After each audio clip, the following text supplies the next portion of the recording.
For today's video, healthy chicharon naman yung gagawin natin ngayon. Crunchy, masarap, at syempre walang preservatives. At siguradong magugustuhan ito ng mga chikiting ninyo. And at the same time, pwede rin itong pampulutan. Kailangan lang natin dito ng 1 cup ng malunggay, 2 cups ng water, 1 teaspoon garlic powder, 1 teaspoon ng ground black pepper, 2 teaspoon ng ating salt. At half ng chicken cubes, any pampalasa na meron kayo dyan, pwede yon. Gilingin lang gamit ang blender or food processor.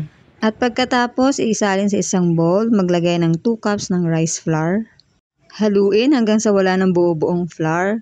Yung ating molder, pahira ng oil para hindi dumikit yung ating mixture mamaya. Mag-scoop lang ng 1/2 teaspoon ng ating mixture. Kung wala kayong ganitong molder, pwede kayong gumamit ng baking pan. Same procedure lang, steam natin ito ng 4 to 5 minutes.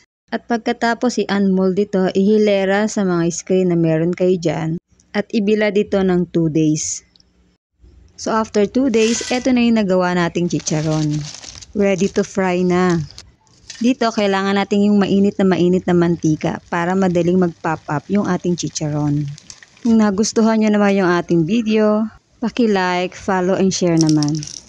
Thank you for watching. Follow for more.